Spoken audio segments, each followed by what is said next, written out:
Oi, pessoal! Bom, agora a gente vai entrar aí no 6º vídeo desse módulo e a gente vai falar de busca avançada. A busca avançada ela acaba sendo um tópico interessante para a gente na etapa de obtenção de dados e eu vou explicar para vocês por quê.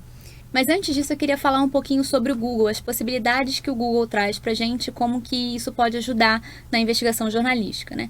Bom, primeiro, o Google tem várias funções e a gente pode utilizar essas funções direto dentro da caixinha de busca, né? Então, essa caixa de busca ela pode se tornar uma calculadora aritmética, pode se tornar um conversor de moedas, né? Um conversor de medidas e até um relógio mundial. A gente pode colocar, perguntar qual é o horário em Bogotá e aí ele vai trazer aí o horário certinho e o fuso do horário em Bogotá. Além disso, o Google ele também faz listagem de obras de autores e cantores, ele tem esse sistema de respostas diretas, né? A gente pode perguntar alguma coisa na caixa de busca e ele traz aí as respostas mais relevantes para a gente. Inclusive, a gente pode usar a caixa do Google até para descobrir esses jogos estúpidos da nossa infância, como os jogos do Atari, né? Bom, mas o que interessa pra gente aqui, na verdade, são os operadores de busca. A gente está falando de busca avançada e na busca avançada a gente precisa utilizar esses operadores. O mais conhecido desses operadores é a aspa, né? Quando a gente utiliza aspas para definir uma expressão exata que a gente quer buscar.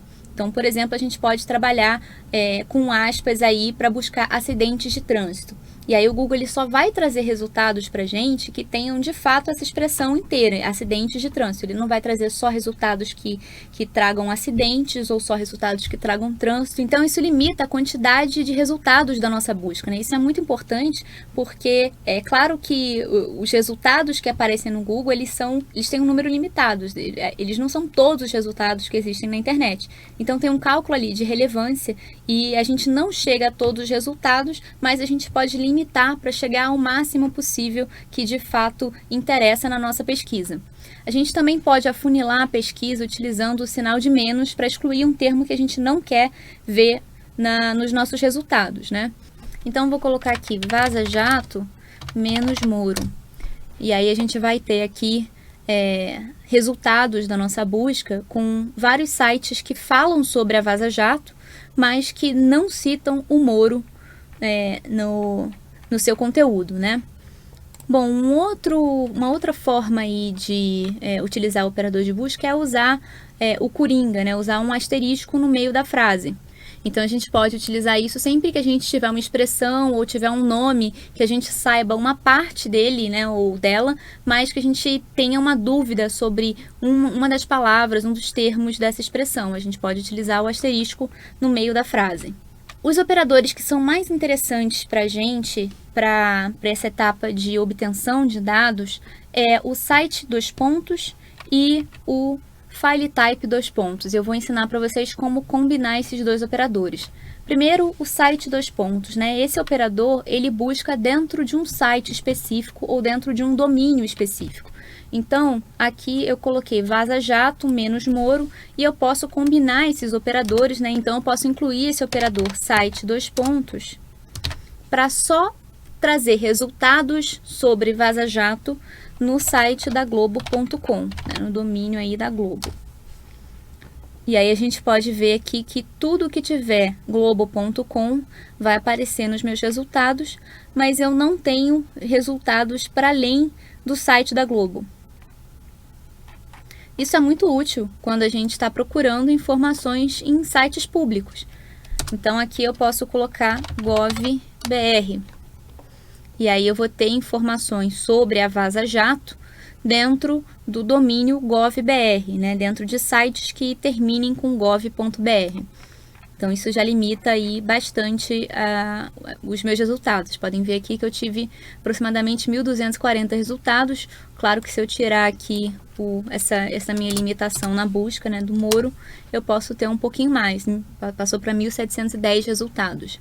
Tá? Aí eu posso também não só utilizar o gov.br, como utilizar um site ainda mais específico, né? pf.gov.br. Então aí eu tenho alguns sites dentro da Polícia Federal e aqui na verdade eu tenho 2 PDFs aí. Eles não falam exatamente da Vaza Jato, eu poderia ter utilizado aqui nesse caso as aspas, porque aí eu realmente estaria utilizando a expressão na íntegra, né? Que é exatamente o que eu quero, e aí nesse caso não encontrou nenhum resultado. Ou então, o Vaza Jato é muito específico, né? Eu posso, na verdade, buscar pelo The Intercept Brasil, e não mais no site da PF, mas no site do Ministério Público. E aí ele tem aqui, ele traz as notas, né, as manifestações do Ministério Público sobre a Vaza Jato. Então aqui eu tenho alguns resultados aí a partir dessa busca, em que eu usei esse operador, que são as aspas, né, para procurar por uma expressão específica, e usei esse segundo operador, que é para buscar dentro do domínio de um site específico.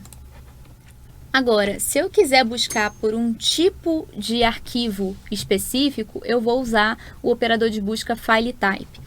E esse operador ele acaba ajudando a gente a encontrar bases de dados, porque a gente pode buscar por arquivos XLS, que é aí uma extensão de arquivo próprio de planilhas do Excel, né? Ou então eu posso utilizar, por exemplo, a extensão CSV, que aí é uma extensão própria de arquivos de texto separados por vírgula, né? Então, é uma extensão que a gente utiliza aí também em planilhas eletrônicas. Vamos dar uma olhada como isso funciona aqui na prática.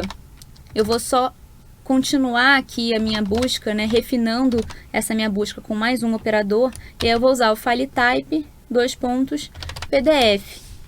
Então, aqui nos meus resultados, eu tive 20 resultados, que já é uma quantidade bastante limitada, né? Então, eu consegui reduzir bem a minha busca. E aí, eu tenho aqui a vida dos internos em comunidades terapêuticas, né? Enfim, eu tenho alguns documentos PDF do Ministério Público, está dentro do domínio do Ministério Público, e que tragam aí o nome do Intercept Brasil. Uma outra coisa interessante que você pode fazer utilizando o Google, a busca do Google, é fazer uma busca reversa de imagens. Então, ao invés de você utilizar um termo e buscar uma imagem a partir desse termo, você utiliza uma imagem e vê os resultados semelhantes a essa imagem para conseguir, por exemplo, investigar a origem da imagem que você tem. Isso é muito interessante quando a gente está fazendo verificação de origem. Então, a gente vê ali a origem de uma informação que foi recebida pelo WhatsApp ou por qualquer outro canal, e aí a gente pega essa foto, salva e utiliza essa busca reversa aqui. Então, a gente clica aqui nessa câmerazinha do Google Images. E aí a gente pode tanto colar a URL que a gente tem da imagem, quanto enviar uma imagem do nosso computador. Tem um outro site que também faz busca reversa de imagens e em muitos casos traz resultados até mais interessantes do que o Google, que é o Yandex, que é na verdade o Google russo. Então, no Yandex você consegue, inclusive, fazer uma busca por pedaços da imagem.